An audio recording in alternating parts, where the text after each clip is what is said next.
오늘은 출발을 조선조 시대 때의 기생빵 얘기를 좀 합시다. 근데 이제 그때야말로 기생빵이 두 종류가 있었어요. 첫째 한 종류는 관료들이 소위 양반들 내지 그것도 관리들이 먹는 그런 요종이 하나 있고, 그다음에는 이제 민간 양반들 내지는 왈자들이 먹는 술집이 있었고 두 종류가 있었어요. 그래서 먼저 양반과 그리고 고급 관료들이 먹었던 술집 얘기부터 한번 합시다. 여러분이 잘 알고 있는 전주에 객사가 있습니다. 그 객사라는 건 모든 고을에 다 하나씩 있었고 요즘 말로 하자면 그게 고급 호텔이었어요.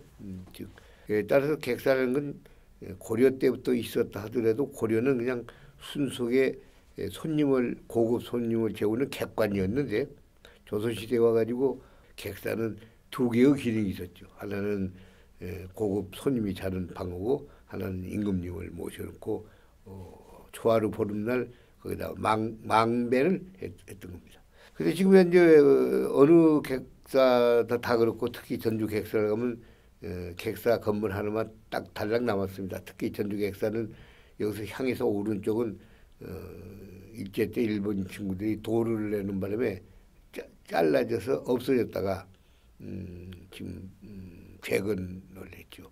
근데 바로 그 뒤편에 객사 뒤편에 종전에 가명이 있었을 때는 바로 그게 고급 관료들의 유흥장이었습니다. 그래서 거기에 거대한 건물이 세 개가 있었습니다. 세 개의 건물이 있었어요. 그래서 하나는 겨울용이고 하나는 여름용이기 때문에 망로로 돼가지고 위에 이제 마루로 돼 있었습니다. 근데 그 크기가 어느 정도냐면 한 100여 명이 앉아서 술을 먹을 수 있을 정도로 아주 거대한 것이었습니다. 사실 어떻게 보면 전주 객사의 뒤편도 옛날 그 모습을 한번 재현해 본다면 아주 재미있는 공간이 될 겁니다. 고급 요정, 지금으로 말하자면 요즘으로 말하자면 고급 관료만 마시는 술자리이기 때문에 요 원래로 말하면 지방 관리는 들어갈 수도 없고 중앙에서 내려온 소위 이사관 이상의 관료들만이 술을 먹을 수 있었던 겁니다. 그런데 바로 그것은 기생빵이라고 얘기를 광의를 할 수 있습니다만 관료들이 먹는 그냥 유흥 장소이기 때문에 보통 연회라고 얘기했습니다. 연회를 연다고. 그런데 그 연회를 열 때 손님이 이제 객사에 차고 그다음에 이제 밤에 어스름해주면 이제 감사가 와가지고 모셔가지고 이제 술 자석을 벌립니다. 물론 거기는 첫째 기생들이 나타납니다. 그 기생은 부의 기생이 따로 있고 그 전라 감사 소속에 되어 있는 가명 기생이 있었는데 31명이 있었습니다. 그 중에서 미모가 출중하고 소리를 잘하는 기생을 선발을 해서 이제 고급 손님을 모시게 됩니다. 거기서 먹고 마시는 요리를 만들고 차리는 고급 그 주방이 객사에 별도로 딸려 있었습니다. 그러니까 가명 주방이 따로 있고 객사 주방이 따로 있었죠. 그럼 이제 거기서 상을 봐서 두르는데 지금처럼 네모진 상 큰 것을 하나 두르는 것이 아니고 술은 또 밥은 전부 다 독상에서 먹고 마셨습니다. 자, 그럼 손님이 5사람이 중앙에서부터 한양에서 내려왔다고 한다면 이제 감사까지 6명이 되지 않겠습니까? 그러면 동서로 나누어 보고 이제 독상들이 6쌍이 딱 들어오는 거죠. 그러니까 상이 들어오자마자 이제 기생들이 대기에 오고 있다가 바로 음목에 데리고 있다가 인사를 치르고 그리고 권주가를 하고 술이 시작됩니다. 그 법도에 있어 술상 법도에 있어서 맨 처음에 먹는 안주가 나옵니다. 그걸 초미라고 그랬습니다. 그래서 이제 첫 번째 나온 게 초미죠. 2미, 3미, 4미, 5미, 6미 나오고 종미 끝털이 나옵니다. 이제 그때마다 안주가 달라집니다. 그 이제 독상으로 맞았죠. 부엌에서 맞는 것이 이제 손으로 운반돼 가지고 각 상에 놓여집니다. 자, 초미 하면은 기생이 이제 권주가를 목청을 떨구면서 부르고 난 다음에 바로 첫 잔이 초미인데 이 초미에 두 잔의 술잔이 올라갑니다. 그걸 행주라고 그래요. 술이 가고 오고 했다고 그래서. 그래서 이제 행주 하면은 이제 초미에 두 잔, 이미에는 석 잔, 삼미에는 넉 잔, 이런 식으로 쭉 갑니다. 술은 주로 소주였습니다. 이 소주라는 것은 요 근래 소주는 굉장히 도수가 낮아져 가지고 지금은 15, 16도 정도입니다만 원래 우리나라 소주는 이제 서양 술과 똑같이 45도 정도입니다. 물론 잔은 조그마한 잔입니다. 그 잔에 이제 첫 초미에 두 잔 마셨죠. 그 다음에 석 잔, 그 다음에 노래 부르고 춤추고 그리고 이제 넉 잔, 다섯 잔 이렇게 먹습니다. 이걸 지금으로 계산해 보니까요. 종미까지 먹으면은 그 작은 잔이라 하더라도 요 근래 그 작은 소주병으로 한 병이 넘습니다. 한 병 반쯤 됩니다. 그래서 소주 한 병 반이라는 건 요 근래 마시는 사람들로서도 거주에 속하거든요. 사실 그거 마시면 이제 취해서 드러눕습니다.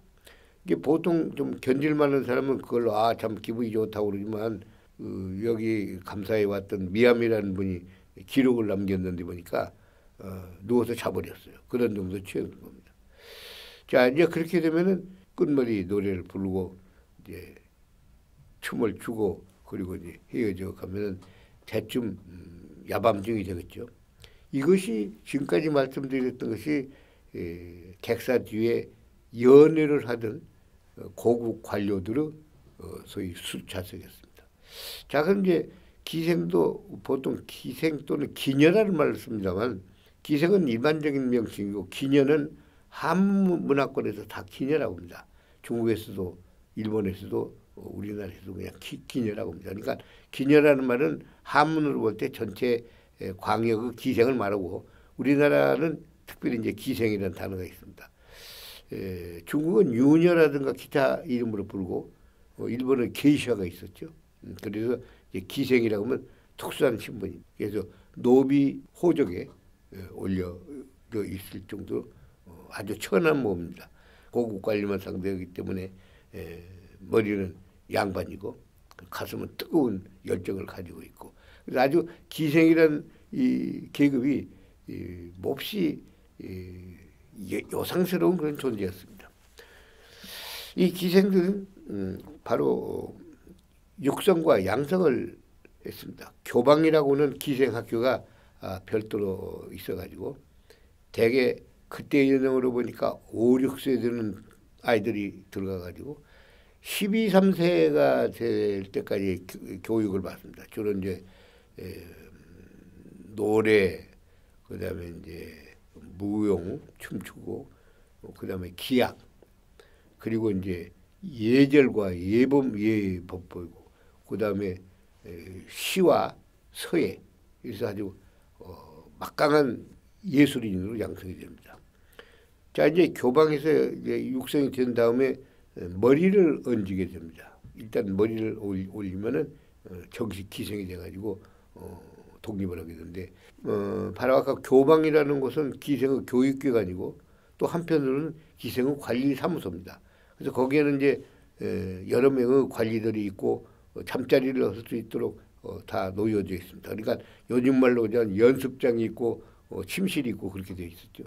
그게 이제 각 고을마다 거기 교방이 있었습니다만 전주는 가명 교방은 아주 큰 존재로 되어 있었죠. 여기서 육성에서 나와가지고 바로 국가적인 노비 몸이지만 국가적인 녹을 먹는 국록을 먹는 이른바 고급 월급쟁입니다. 자, 이들은 아까 우리가 감사 놀이에서 그들이 참석한 것을 봤습니다만 일반적인 그런 연회의 장소는 말할 것도 없지만 국가적인 행사 예를 들어서 이제 경기전에 행사도 있고 그다음에 뭐 해돋이 요 근래 같은 뭐 망년회 따위 또는 활 쏘는 데가 가지고 백중 즉 딱하니 맞추면은 기와자 노래를 부르고 그래가지고 기생들은 국가적 행사 그것이 작기는 가명의 행사고 그런 행사에 전부 동원이 돼서 활동을 하고 활약을 했습니다. 자, 그런데 이제 이들이 14, 5세, 5, 6세 지나면 벌써 나이 먹은 축구를 합니다. 성춘영이를 보면은 그가 몇 살이었냐? 대개 28 청춘 그러거든요. 그러면 16살입니다. 그래서 16살 지나가지고 벌써 20세가 되면은 퇴기로 들어가고요. 환갑이라고 그럽니다. 기생으로서. 딱 넘어가죠. 넘어가면 관에서 행수 기생, 즉 이제 관리자로서 기생으로 있지만은 유흥 자체의 자리를 가는 기생으로서는 이미 도가 넘어버립니다. 그러면 그들이 국가 노속으로 되어 있는 노비라도 국가 노속으로 되어 있을 때는 녹을 받고 월급을 받고 살았는데 일단 퇴출이 되면은 어떻게 먹고 살겠어요? 바로 그런 곳에서 일종의 그게 이제 관기에서 민기로 넘어가 가지고 기생방이 생겼던 것 같습니다. 우리나라 기생방이 그러면 언제부터 생겼느냐?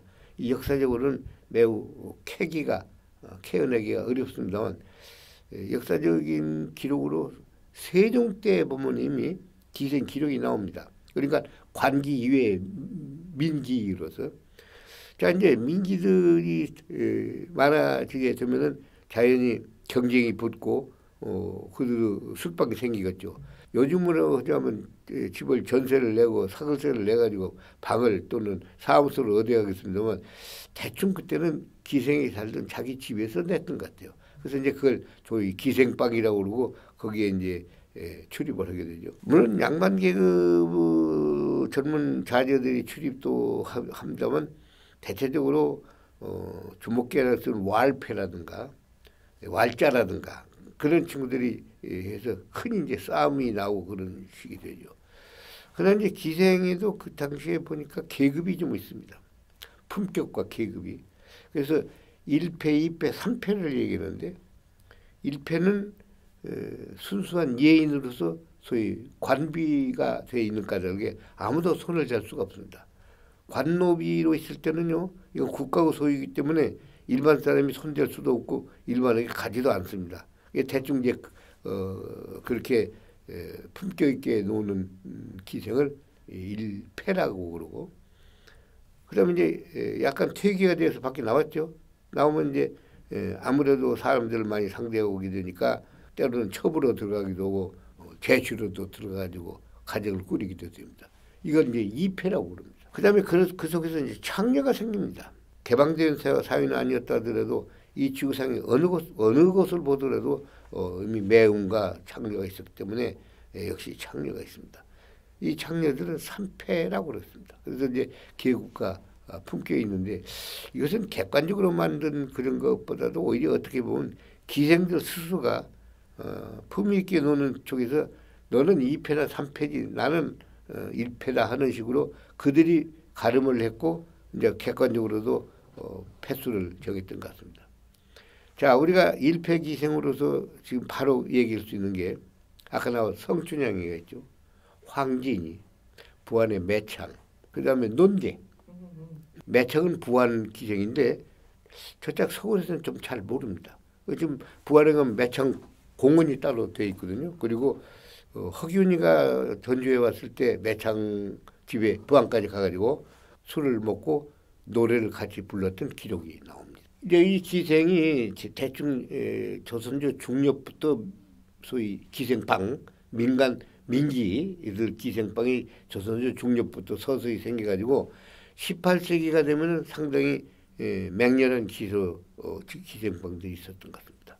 그리고 이제 19세기가 넘어서 20세기 초엽이 되면 완전히 새로운 기생이 생깁니다. 그때부터는 이제 권번이라는 것에서 기생을 양성하는데 그 얘기는 요 다음으로 넘어가야 합니다. 자, 그런데 이제 이들이 기생으로 있으면서 관기 있을 때도 마찬가지고 민기로 나오더라도 사실 혼자 산다는 게 매우 어렵지 않습니까? 고독하기도 하고 또 때로는 몸을 보호받기도 어렵고 그래서 관기로 있을 때는 어떻게 하면 좋은 집에 첩이라도 들어갈 수 있느냐 하는 그런 관계를 맺게 되죠. 그럼에도 불구하고 사실 첩이라는 존재도 매우 맥나오고 어려워가지고 자 본부인 있죠. 그 집에 가면 괄시받지, 예, 감시받지, 그다음에 천대받지 아주 어려운 지경에 빠지기 때문에 첩 자체도 원하긴 합니다만 또 가기도 매우 어려운 것들입니다. 그래서 오늘날 조선시대 때 기생으로서 여러 사람들이 기록들을 남겼는데 거기에 보면 첩에 대한 몹시 서러운 기록들이 많이 있습니다. 그럴 수밖에 없겠죠.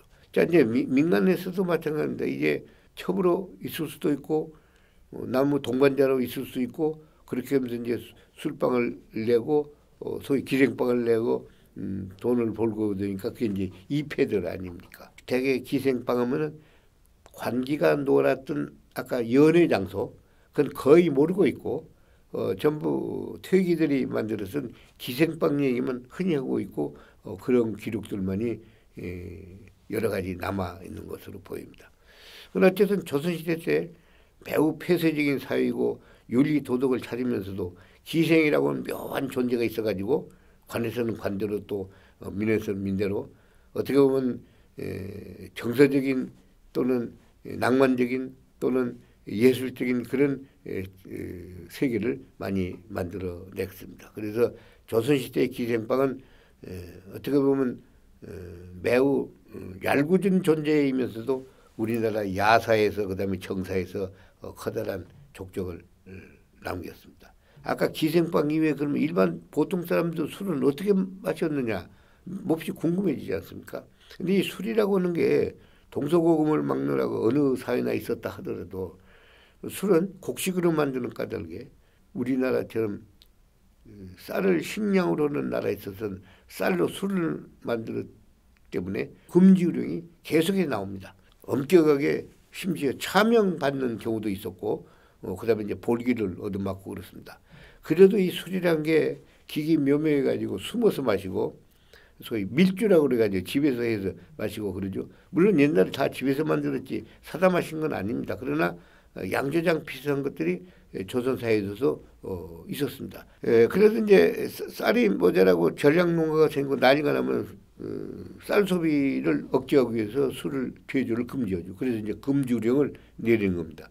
그래서 그전에도 말씀을 드렸습니다만 삼금이 있었죠. 술을 못 먹게 하는 죽음, 그 다음에 소를 못 잡게 하는 우금, 소나무 못 보게 하는 송금. 이 삼금은 조선시대 500년 동안에 계속 풀렸다 그 다음에 다시 재개했다 하는 것이었습니다. 그러니까 죽음이 어느 경우는 죽음을 얘기할 정도로 아주 혹독하게 금주를 했다가 그 다음에 슬그머니 풀어지고 그러기를 수 없는 반복을 해온 속에서 이 술이란 게 마시면 취하고 또 목 놓고 쾌락을 느끼기 때문에 누구든지 마시려고 하지 않습니까? 그래서 민간 내 이제 기생방이라는 것은 돈이 많이 드는 것이지만 일반 사람들이 마시는 소위 술집들이 있었죠.